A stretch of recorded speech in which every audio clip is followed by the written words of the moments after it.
Okay, my name is Lawrence McGlynn, and you are listening to the award-winning Philadelphia Hall Monitor on WPPM 106.5 FM in Philadelphia, on Comcast Channel 66, streaming live at phillycam.org. You can find us on Twitter at Hall Monitor WPPM, on our website www.hallmonitor.org, or on Facebook at PHMWPPM.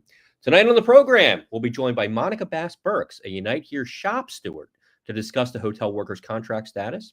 Denise Clay-Murray will report on the recent NABJ conference, and Lance Haver will report on the Keystone Insurance rate hike. And I'd like to bring in Denise Clay-Murray right now. Denise? Hi. How are you tonight? I'm good. Folks are probably wondering why I'm not in the usual place I am when I'm doing the show. I am at the Lenfest Institute for Journalism as part of Hall Monitor's participation in the Every Voice, Every Vote consortium.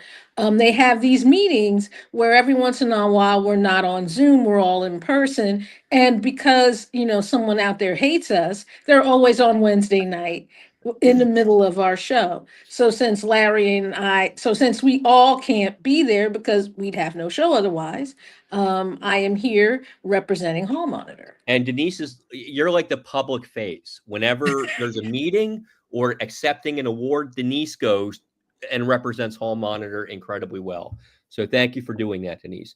Well, you know what I'd really like to talk about? Mm-hmm. You were last week, you were at the National Association of Black Journalists convention in Cleveland, Ohio, went all week. I was lucky enough to be there for the Saturday session that we did. Mm-hmm. And it's very interesting. It's very informative. It's a lot of fun.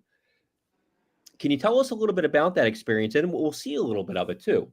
Okay, well, and in a way, it kind of ties in to why I'm here at the Every Voice, Every Vote meeting.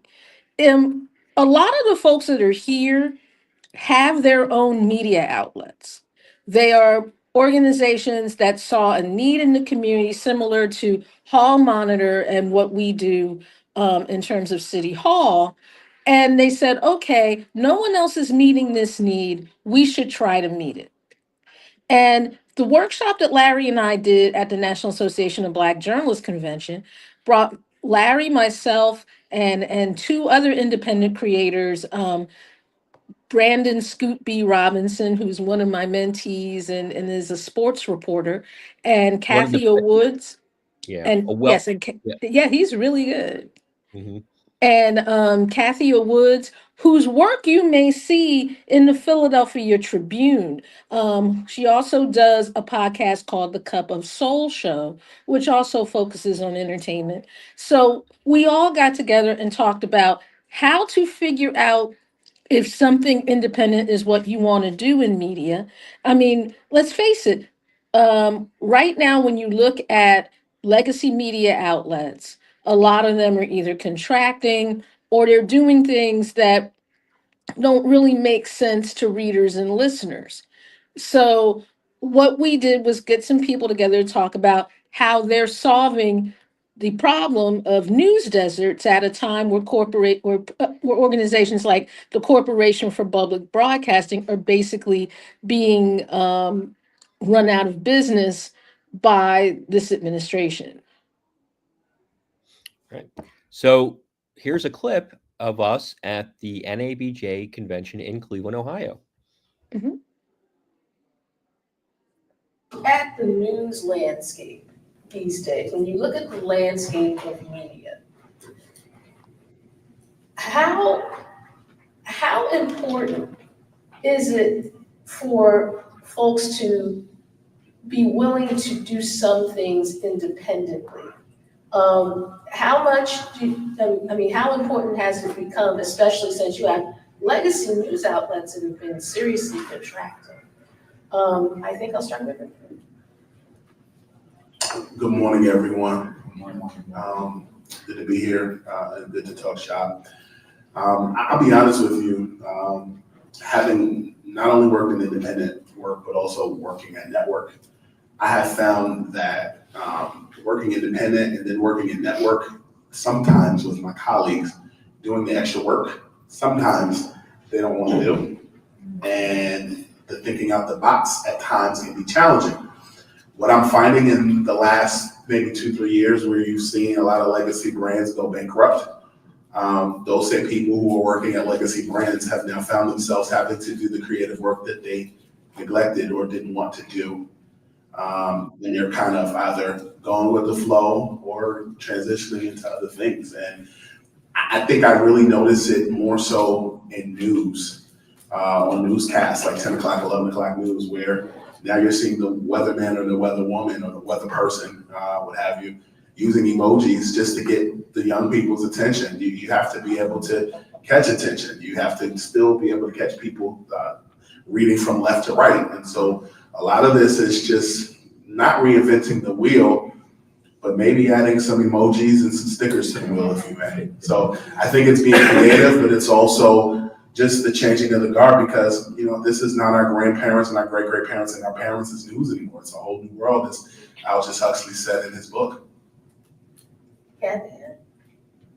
I think, especially covering entertainment, as we get into serious stories like the Me Too movement, where you get into allegations. I think we've seen this with the Tory Lanez trial, with the Diddy trial. There is the Court of Public Appeal, people who don't know the difference between someone who's beat this court reporting and an actual court reporter, which is very scary.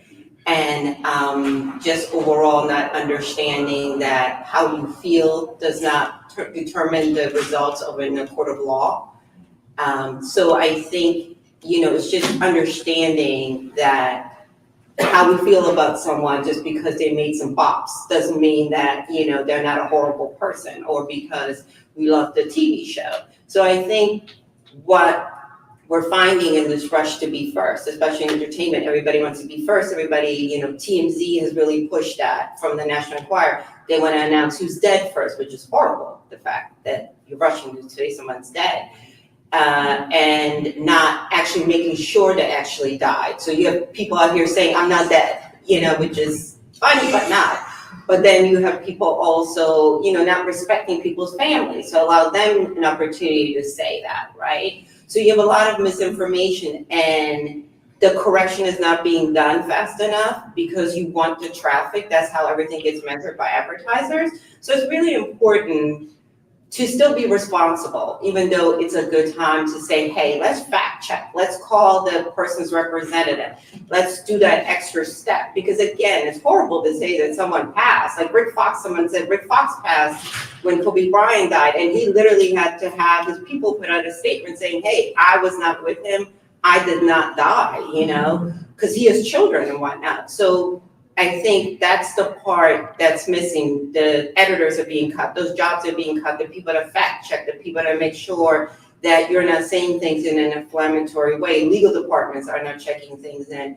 So these are the things that are being hurt as people start their own sites, right? I also come from traditional journalism. So for me, I think about what type of information I want to have on my site, how I want to build my community, my audience, right? Because it takes forever to build trust. It takes 30 seconds to break it. So I think those are the challenges when you are going at it alone, but it can be done and you should do it. And I always try to say is, what is it that I want people to say about me as a journalist?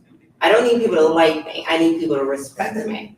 Is, in other words, as they say, am I good in these streets? And I'm like, yes, I am. So that's the way I approach it. Okay, Larry? So up here you have sports, entertainment, and then I have the most exciting thing, local government. And Mixture of all of that. yes, absolutely. We are constantly looking for different, now there's 4 of us at Hall Monitor. We're a worker-owned business. There are 4 of us who are the principal owners, 25% each, and then we have a couple people who work with us as I guess you could call contractors or freelancers. So it's a small shop. And everything that's been said here about editing, fact checking, on all that falls on 4 people, really. But not just that, the business side of it. I was an English teacher before I became a journalist. My whole life has been running away from numbers. I don't want to have to deal with that, but now I have to. And that's why every March when the taxes go in, I'm terrified of going to prison. But we have a good accountant. Everything is, as far as I know, everything's been fine. But I'm the last person in the world who should be doing business kind of things. But here I am. It's about half of what I do now. But that half of my job is totally fine, because the other half is I work with the 4 best people on the planet, the 3 best people on the planet. Denise is one of them. And we get to do the thing we want to do the way we want to do it. And you cannot, there's no way to express how gratifying that is. But it's really hard. There was a time when I was getting up at 4 in the morning so I could get everything done before my wife and I take our son to school. I stopped doing that because I just couldn't do it. But I mean, there's a lot of work. It's a 6.5 day a week job, really. But it works. And one of the things that we've been trying to do is find ways to bring local government to the masses and make it fun and interesting. We got hired by Beyonce. Learn talks. But that's one of the key challenges, right? So it's making it short. A minute video here, a minute video here, explaining some aspect of city council or a major bill that just came up. Every once in a while, something will happen. Like we had a situation where they were going to build a new arena in the middle of Center City. Yeah. Which, by the way, everybody hated the idea. It got passed. It was a done deal, and at the last second, the 76ers said, "No, we're not going to do this now." It's amazing. That takes all the oxygen out of the room, and there's a lot to cover there. But on the other hand, what about all the other stuff that's going on that nobody is looking at? And that's one of our key things that we try to do. Nobody else is doing it, we're going to do it. Because there's so many things that happen that just fall through the cracks. And my suspicion, to answer your question, I think I'm going to answer your question here.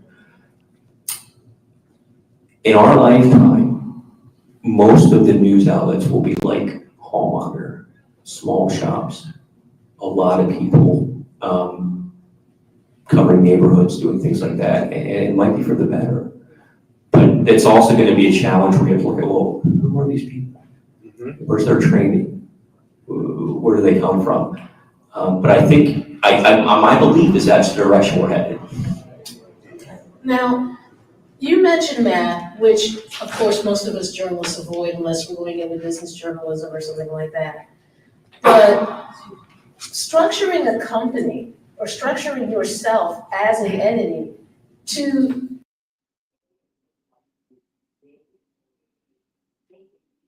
Okay. All right. Well, that was the entire video, I think.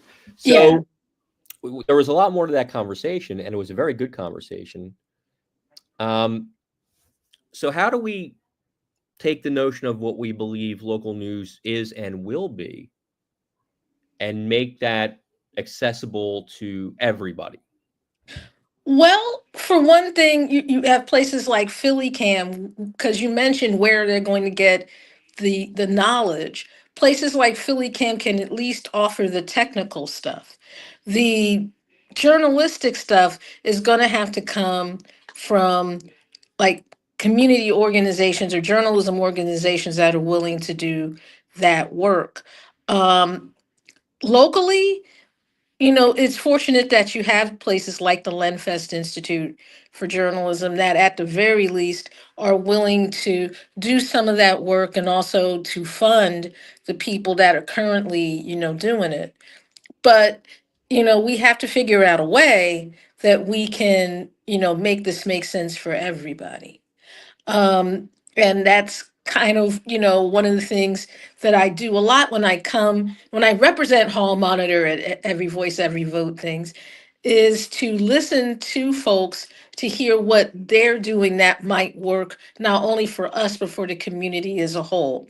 And I think that in the new year, we may be doing something that can help people who might want to start their own news organization to be able to do so, or just to start, like, even if it's something simple like a newsletter for your apartment complex. That's still a form of communication. And I think that in the new year, I kind of want to do something that focuses on that and helps people be able to do it themselves. All right. Well, Denise, thank you as always for representing us when everything happens on a Wednesday for some reason. Yeah, like I said, I think it's because they hate us. I don't know what Yeah. that is. So you have a good time at that, and then we Well, will. I'll have as good a time as I can There at you that. go. I mean, I'd rather be here because I know that Lance has got something astute to say about the fact that no matter how much money SEPTA gets from the state, they're still going to make the cuts that they're going to make on August 24th. Yeah. Which, like I said, I'm sure Lance has got something really astute to say about that, and I'm really sorry I'm going to miss it. Well, the great thing is you can watch this on YouTube later. I will So, do that then. all right. Well, Denise, thank you so much. Oh, And no problem. now we are going to play our interview with Monica Bass-Burks of Unite Here to talk a little bit about what the hotel workers are looking for in a new contract. So here's our interview with Monica Bass. All right, Monica Bass-Burks, thank you so much for joining us. You're welcome. Thank you. Thank you for having me. Tell us a little bit about yourself. I have been working with the women since 2008. So almost 17, almost 18 years. When I started out, I was a hostess. When we started out, we had at least, just with the serving side, we had at least 15 servers for each shift. We had the breakfast, and then we had for dinner. So we had about 7 or 8, give or take, on each side. We had room service attendants, and they were people running room service up, and it was about 4 to 5 of them for each different shift. After maybe, as of that was in 2008. As of now, we don't have room service. We used to have bussers. We don't have bussers. We don't have hostesses. So I started out as a hostess, and I ended up being a server within that year span. So slowly, as the years progress, instead of it being a little better, it has dwindled down to what it is now. On any given day, if we have 2 servers mainly that work during the AM shift, but sometimes we have 1 server, and it could be busy. You know, you have 1 cook on that's doing all the cooking for the restaurant, and he's also doing the cooking for the cafeteria for lunchtime for the workers.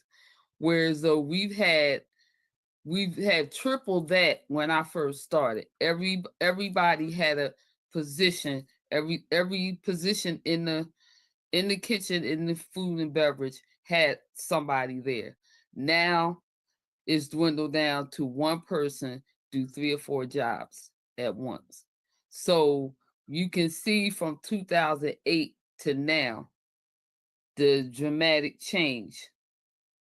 You know, it is hectic. It is very stressful at times. And you know, like I said, I've been there for 17 years, so I've seen the decline over the years. When I first started, it was Holiday Inn. It was more of a cohesive team building type thing with everybody working together, and it has slowly declined. It's not as together as it used to be because everybody is stressed because we don't have the staffing that we really need. And now the wages have done I would say, a nosedive. With servers, we are tipped employees. So yes, we get a salary, but everybody knows salary and tips go hand in hand to be able to have a sustaining wage. Where you went from back in 2008, the average server a day would bring home at least $200 to $300, maybe more a day in tips. If you add that up during a 5-day work week, that's $1,000. Mm-hmm. They're working an 8-hour shift, breakfast and lunch. Now we're only working breakfast, which is maybe 5 or 6 hours, where your tips for the week, if you're lucky, you may make $100. Why has that happened? A lot of it has to do with people say the economy. A lot of customers now, for some reason, don't want to tip or tip properly. When for instance, I have a couple that had breakfast. They had a buffet. The buffet is the most easiest thing because they go get what they want. We serve the drinks. We take care of whatever their needs are. So where that check is usually like $41 and some change. Okay, for 2 people, you might get a $2 tip. And that's not to say that the service wasn't good, because we gave them, we exceeded their expectation. We made sure that they got everything they needed in a timely manner, because we sat them, we greeted them, we served them drinks, we went back and forth to check on them. So whereas you have a $40 check and you're getting $1 or $2, sometimes 50 cents or 60 cents on that check, versus 2008, where 2 people would leave $5 or $10. You know what I mean? It's different. I know the price of food and thing is high, and the economy the prices have went up, and I get that, but we're still serving you. Right. You know, and I've heard it, I've seen, on the news and radio, and different stations will talk about being tipped, and a lot of people don't agree we should get them. And I said, this is what we work with. We work for our tips, for our salary. That is our money to take care of our families. Right. But they're, we're just not, it's just not getting done now. What is your day-to-day work schedule like? What time do you get in? What time do you leave? What is it like when you're there? I start at 5:30 in the morning. And usually, because our restaurant on Mondays through Fridays close at 10. So my schedule is from 5:30 to 11:30. So usually I'm done around 11:30. Sometimes I'm done a little earlier, but usually between 11:30-ish, 12, I clock out. So my average shift is like around 5.5, 6 hours. If you stretch it, which you're doing your side work, and that's every day. When I come in, we do our coffee, we prep and set up our workstation. We get everything set. If we're doing a buffet, we have to set up the buffet, get the plates and everything, and the cooks make sure the hot food is out. We get the cold side of food, make sure everything is set. Waffle station is set. Make sure the tables are set and ready to go. Our station where we work, make sure we have our juices, coffee made in pots ready to go. And 6:30 we open up. So from 6:30 to 10, we're moving Monday through Friday. On the weekends, we have girls that work on the weekends. We open from 7 to 11. And usually on the weekends, they have buffet. And sometime during the week, if it's really busy, or if we have coupon customers that come or groups, then we would have a buffet also. If not, we would do a la carte menu services. So it's a lot within that hour to get done, to get ready to open up in the morning. Healthcare is through our union, but a part of that, the company pays into our healthcare. Do you have to contribute as well? No, we don't. Okay. No, it's the union, and that's through our union dues. But the hotel pays part of that, and it's it's very good, very comprehensive healthcare coverage, and that's one of the things, because they're fighting. They don't want to pay for their side of our healthcare, so that we're going to have, we may have to pay into that. Well, I don't understand that at all. Yeah. So what is fair compensation for somebody in your position? For the contract that we're fighting for now? Yeah, tell me. Yeah, let's do it that way. Tell me what you're looking for. What is a fair, reasonable deal? What we're looking for in this contract that we're fighting for now is at least $4 each year across the board for the life of our contract. We're fighting for our health care, because they, like I said, they don't want to continue to contribute into our health care, which they've been doing it since I started there. So the health care and the wage part is the biggest fight that we have, because they do not want to increase the wages. What is 2026 going to look like in the city? And what is that going to mean for you? 2026, we have at least 4 to 5 different events coming, big events coming. That would look for us as servers, the hotel. That's a lot of money that will be coming through our hotel. And that would be a very profitable year, not only for the hotel. If we could get what we want with this contract, it would boost us up as well. We look forward to people come and having, and being busy, because right now we haven't been that busy this summer. We had the FIFA Cup here, and that was one big thing, so that helped us a little bit.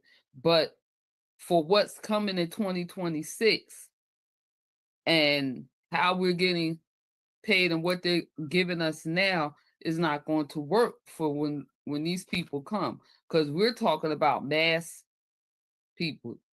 FIFA by itself, and that's not the Club Cup, that's the big thing. You got the All-Star game coming here, the 250th birthday, and it's something else I'm losing thought on it. So it's going to be a lot, and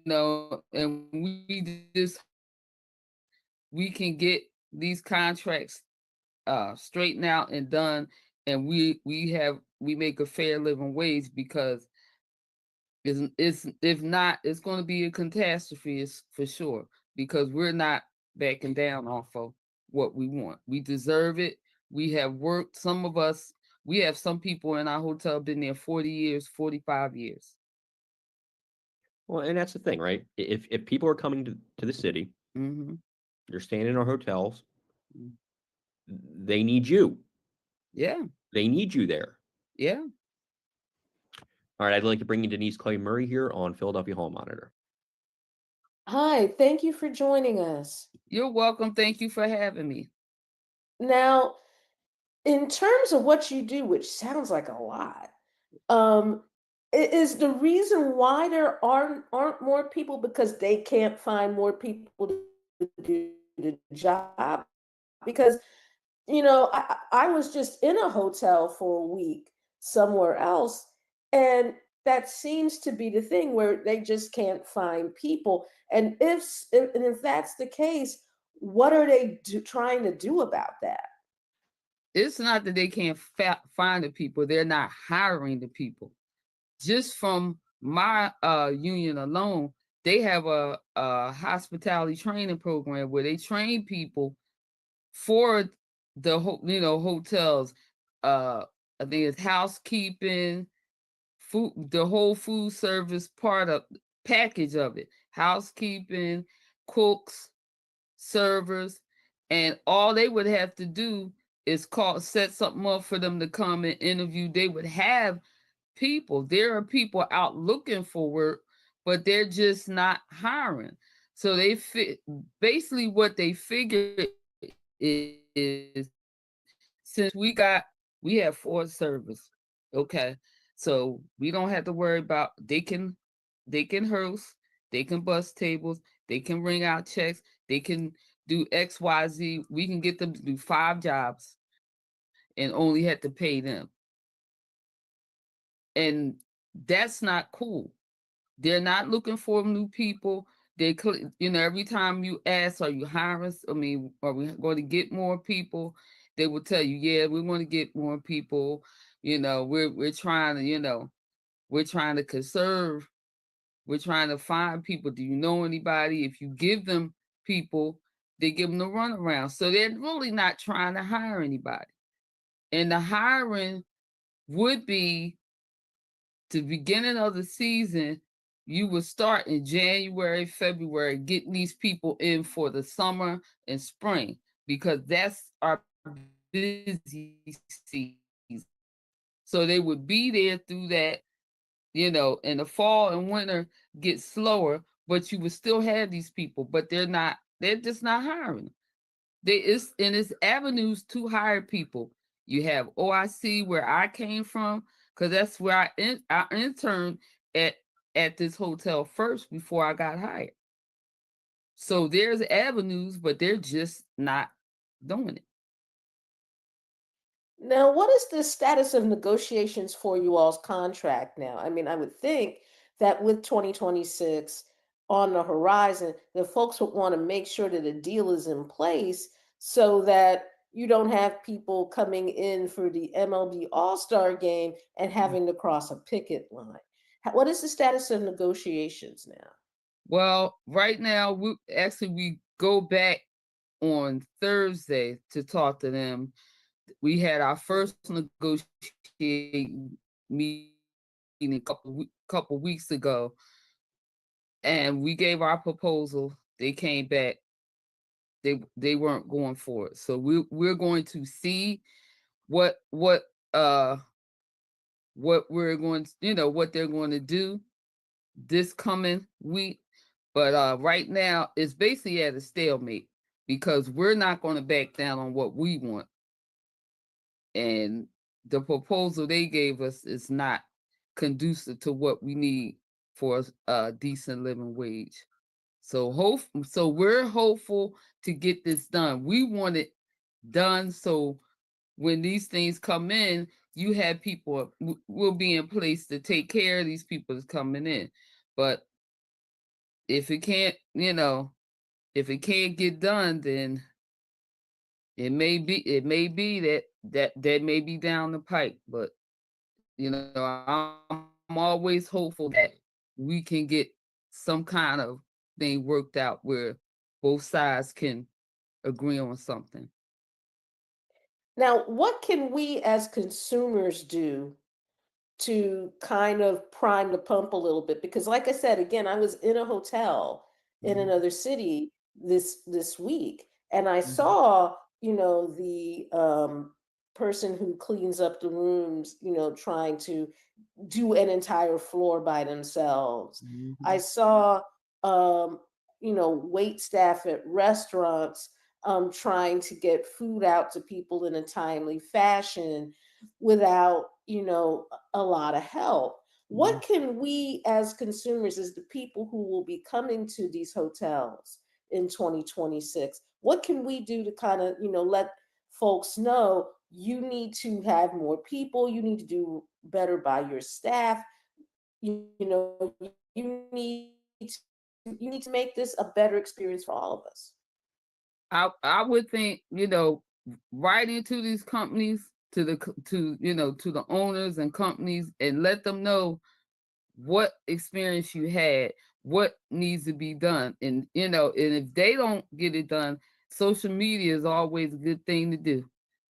I'm not against that, letting people know what's going on, because we can tell them and talk to them, and we work in the hotel and we see everything, but they don't listen to us.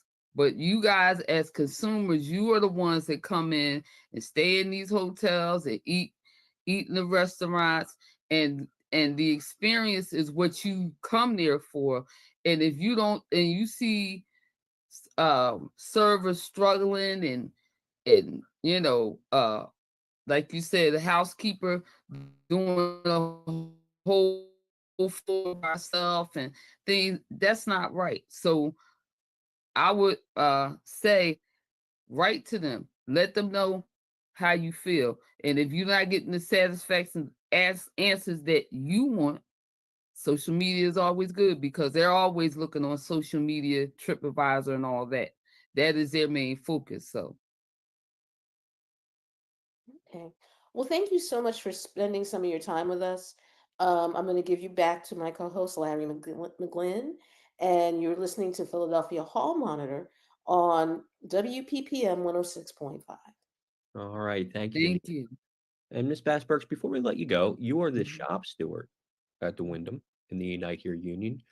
Can you tell us a little bit? Can you tell us how people can learn more about what you're trying to do and more about the union, so they know what's going on and how they can be helpful? You can actually, because our union Unite Here, we're always doing something, doing some type of action. We have a site on Facebook. They can, Unite Here Philadelphia, and you can always see that. And I don't know who that is, but they just whatever. And you can also, like, if you're at a hotel and you're talking and you see some servers or housekeepers or whatever, talk to them and get some information from them. They're always willing to share their experience of what's going on. But the best avenue is our union, Unite Here Local 274, and they will keep you up to breast with everything that we're doing.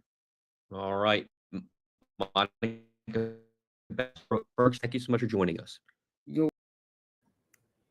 All right. We would like to thank Miss Monica Bass-Burks for joining us on the show. And now I'd like to bring on Lance Haver to tell us a little bit about what's going on with SEPTA and with the Keystone Insurance rate hike. Good evening, Larry. Good evening, Denise. Part of the difficulty that Unite Here is going to face is what happens if SEPTA cuts 20% of the service and then eliminates 40% of the service and raises fares to the highest in the nation. Now, just yesterday, the Republicans in Harrisburg came up with a budget, and it's far from perfect, but it did throw SEPTA a lifeline. Did a number of things. First, it said they were going to use capital dollars for operating dollars. They were going to demand constant fare increases, and they were going to ask for more control over SEPTA. SEPTA responded in three different ways. First, they said no, then they said maybe, and now they said, we're going to cut the service anyway. And here's why that makes absolutely no sense. What we found out by going to the board meetings is the 20% cuts that they're projecting will only save $5 million a year. The budget, the state budget, isn't done. $5 million a month. I'm sorry, thank you, $5 million a month. $60 million a year, that SEPTA has almost $400 million in a stabilization fund, a rainy day fund that's supposed to be used when they need it. And that's what the SEPTA board says. The money's there to be used when they need it. And we don't really know how much money is going to be allocated. It appears that the governor and the leadership, the Democratic leadership in the state house, is not going to accept this version of the Republican budget. But we can be assured that this is the worst that SEPTA will do. The worst that they will do is what's been offered. And SEPTA's response is very strange. They say, well, we've been waiting for so long, we don't want to wait another 2 months. We just want to cut the service. And here's how we know that that's really the goal here. The goal for SEPTA is really for SEPTA to cut the service.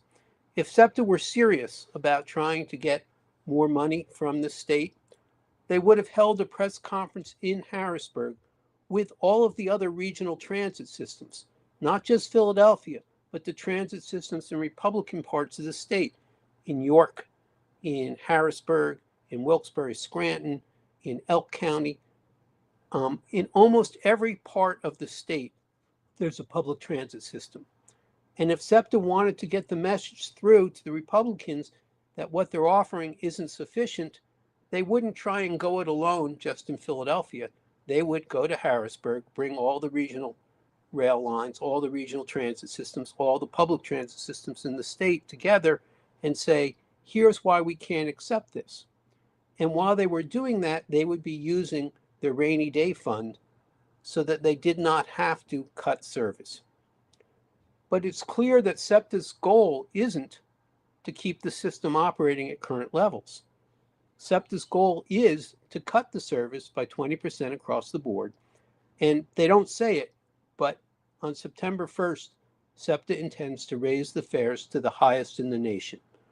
So in 2 weeks, they're going to cut service. And 2 weeks after that, they're going to raise the fares to the highest in the nation, right before our students go back to school, creating a mess. And what's sad is there's no reason for this.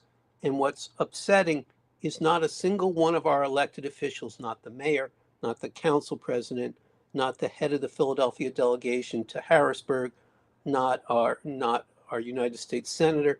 Nobody is standing up and saying, well, wait, if you have almost $400 million in a rainy day fund, why are you cutting service and raising fares now when you know that the worst is going to happen is what the Republicans has already offered? Just to focus a little bit on what the Republicans are offering. The Republicans are saying there's a transit fund for capital expenses, and they're going to move that money from the capital expenses into the operating expenses over the next 2 years.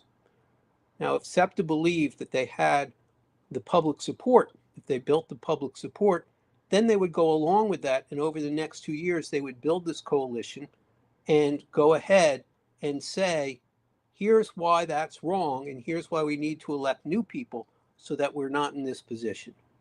But SEPTA has decided not to do that. And I believe, and this is a belief and an opinion, I believe SEPTA now can't say we don't need the money because that would make them liars. They have been saying for the last 6 months, we can't use the rainy day fund to make the cuts unnecessary. We can't use the rainy day fund to make the fare increase unnecessary. They told us that at the board meeting, Larry, when you were at the press conference, they told you that. And now they're stuck. They know that money's coming, but if they say, well, we're going to hold off until we find out how much money we're getting by using the rainy day fund, that will make them liars, and then they'll be less likely to be believed going forward. So it's kind of like that proverbial, the boy who cries wolf. But in this case, instead of the person who's been screaming being harmed, that is the general manager of SEPTA and the SEPTA board, it's the riders, it's the head of the union we just heard of, whose members are going to lose night owl service. They're going to have to wait another hour in between buses. It's going to be freezing in the winter when the service isn't there. So the management of SEPTA, the SEPTA board, won't suffer at all. None of them will suffer. Who will suffer will be the working poor, the people who go to work every single day at jobs that don't pay that much. And people, for the most part, if you look at SEPTA's demographics of who rides SEPTA, It breaks down, and SEPTA every year puts this in their annual operating budget. Who rides SEPTA? Primarily people of color and primarily the working poor. This is not a secret. SEPTA says it very plainly, and we know it to be true. And that is who SEPTA is harming. And that is who SEPTA is willing to throw to the wolves, take away our bus service, and raise the fares to the highest in the nation, because the SEPTA general manager and the SEPTA board doesn't want to have to admit that they've been lying all along, that they have the money. They don't have to do this. It's $5 million a month. It's all that the cuts are going to save. They have almost $400 million. They could easily spend $10 million over the next 2 months to make the cuts unnecessary until the state legislature, the Democrats, Republicans, and governor work out a deal so that SEPTA gets the money it needs.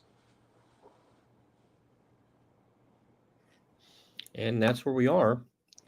It's right. It's head shaking, and it's just nonsensical. Right before the schools start, they're going to do away with the buses. And where is the leadership in our city? Where is the mayor? Where is all of those people that she hired to be experts? All of the people who are supposed to be advising her. Has nobody looked at this and said, well, wait a minute, why are we doing it?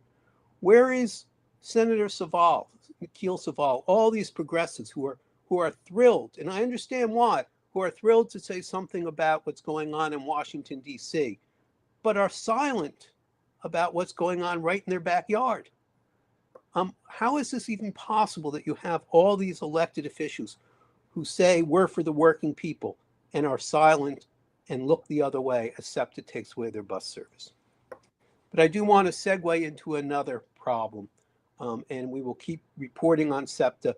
And there is, at this point, the only thing people can do is contact their state representatives and say, use the rainy day fund. It's raining on us, it's raining on the riders, use the fund to keep us safe. But the thing I wanted to talk about today was what's happening with health insurance. Now, I think most of our viewers who follow politics and follow public policy know that the Trump administration is not a fan of the former Obama or Biden administration. And they have not been a fan of what's called the Affordable Care Act. Sometimes people call it the Obamacare. President Biden increased the subsidies to make health insurance more affordable so that more people would get it. Now, one of the things that does is the more people who get health insurance means that the rates are going to be kept down, because the more affordable it is, the more likely someone is to buy it who doesn't need it right now. Here's the difficulty for health insurance. People who are sick and need coverage and need to go to the doctors and hospital will pay for it. People who are healthy make a decision. They say, well, I'm healthy right now. I'm not saying I am, but someone who is 30 years old says, what are the chances I'll get really ill? Probably very low. So I'm not going to buy health insurance because it's just a waste. Now, if that health insurance is affordable, or they get it through work, or they lived in any other country other than the United States, they get it guaranteed by the government, that money actually goes to subsidize the people who are using it. So, for example, someone my age, for 40 years, I've paid for health insurance. I haven't had many needs for it. Now that I'm going to be in my 70s soon, I may need I may need medical care. And all of those years that I paid into it, I was helping other people. And now when it's my turn to need the medical care, the people who are buying health insurance or getting it through work will be subsidizing it. But that's unlikely to continue. And a big part of the reason is because the largest health insurer in the state of Pennsylvania, through the Affordable Care Act, Keystone Healthcare Plan, is asking for a mammoth rate increase. If we could just pull up the slideshow, I'm going to go over it quickly. So how big is it? It's 23.46%. And these numbers all come out of the state of Pennsylvania Insurance Department's webpage.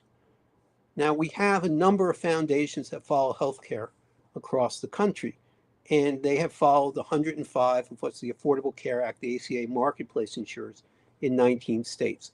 The average increase this year is 15%.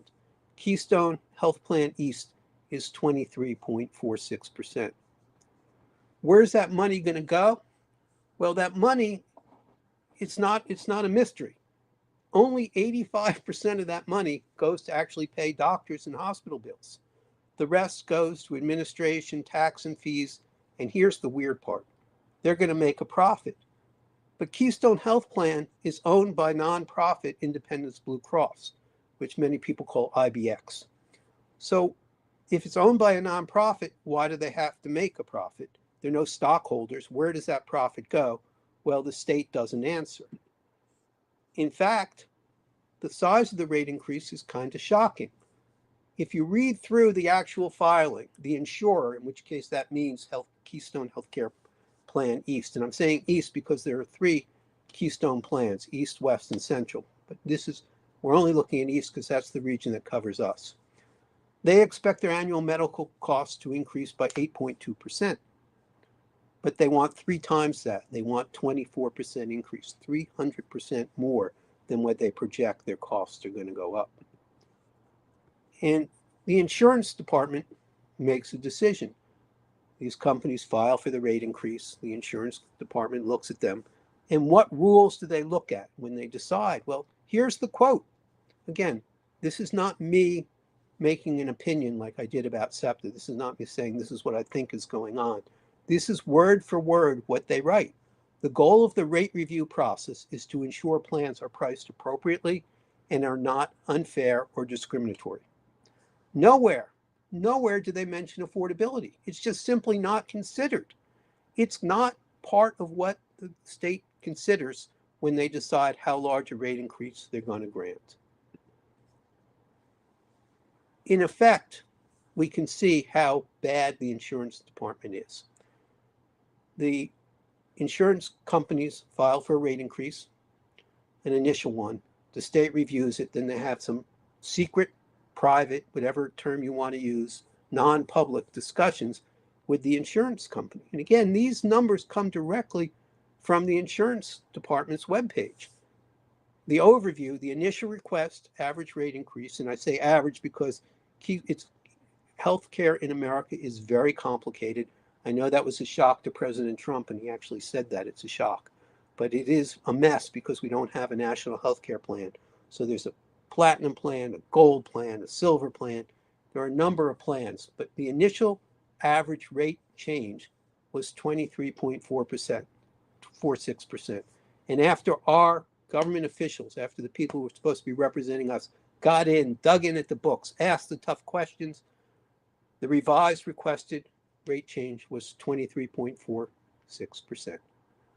Our appointed officials, the people who we pay the salaries of, could find no savings, not a single penny. It didn't go down 1%, 2%, no percent, not even 0.1%. Same amount, and that's after they looked at it for 30 days. I'm sorry, this is difficult to read, but what they're saying here is that the rate increase is going to be approved and we're never going to know about it. We're not going to know what happened. We're not going to know anything.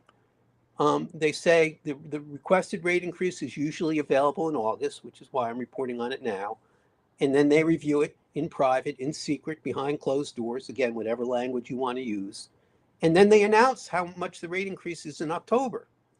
Now, consumers do have a right to send an email to the insurance commissioner. And sometimes they'll publish the comments.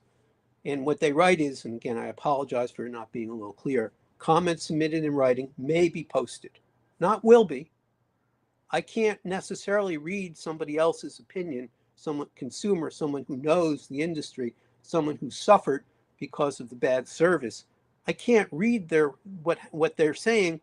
Only whatever the insurance department wants to post gets posted. No questions are answered. There's no public hearing. There's no public meeting. And everything that the people who are supposed to represent us do, we won't know about. It's all done, again, in private. Now, why is that? Well, this is where it becomes conjecture again.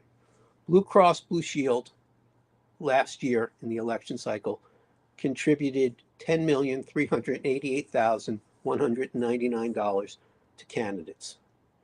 Of the 40,455 businesses that the Open Secrets webpage tracks, Independence Blue Cross was 97. In terms of lobbying, and I know, Larry, you're a Phillies fan. I don't know if you've ever seen the Independence Blue Cross boxes at the Philly Stadium that they give away to whoever they want.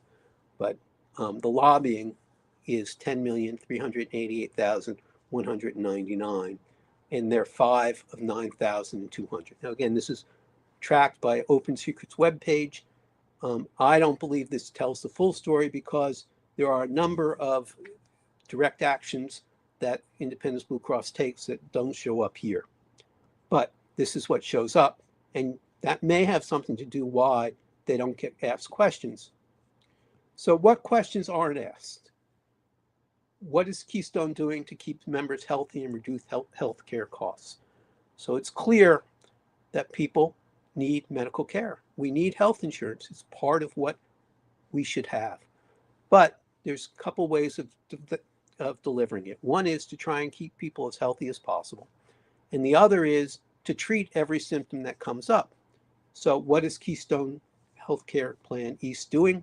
We don't know because we don't see that question asked. How much is Keystone charging its members for lobbying, renting boxes at Philly games, giving elected officials free tickets and junkets, sending people to Super Bowls? We don't know. If the question's asked, we don't get the answer. Why is Keystone asking for 300% more than what it projects costs will increase? Again, we don't know. Is what's happening here that Keystone is projecting that Trump's health department will not improve anyone's health? You know, Bobby Kennedy Jr. is saying we all ought to eat better. And I believe he's right. We all should eat better. And he says he's going to take the corporate control of the healthcare system away and everyone's health is going to improve. So is Keystone Health Plan East saying they don't believe that? Are they saying they have information that they won't share with us that makes it clear that all of what Trump is saying just simply isn't true? We don't know because, again, they won't make any of it public. So why are all of this in secret? Well, there's no advocate to represent the consumer. If the phone company, Verizon, wants to raise your rates on your copper phone line, there's a consumer advocate, there's hearings, public hearings, everybody's involved. Health insurance wants to raise rates. Now, I would suggest that health insurance is much more critical to people's well-being than a legacy phone line. But the legacy phone line gets a real hearing. Public, the information about health insurance, nobody knows. There's no public meeting allowing people to be heard, no public deliberation, no public sharing of facts, and we never get an answer to why must all the deliberations be in private. So that's really the situation that we're facing now. We do have until September 2nd. We put it out in our newsletter. We'll do it again right before it for people to comment and send an email to the insurance commissioner. But this also goes back to the issue for SEPTA. Where are the people we elect to office? We know that they're very happy to say all the things that they think are right. But when it comes time to stand up to Independence Blue Cross, which makes campaign contributions, which gives people tickets, which does lobbying, they're completely silent. You know, if you looked at who went to the Pennsylvania Society in New York, and if you asked the question, were any of those parties given by Independence Blue Cross or Keystone Healthcare Plan? The answer would be yes. This is, and we can now ask legitimately the question, why doesn't our delegation stand up for us? And I know we're out of time. I thank people for listening, and I'm hoping that people will respond by sending in emails to the insurance commissioner, especially if you're one of the people who has the health insurance. All right, Lance, thank you so much. And we'll be back next week on Hall Monitor.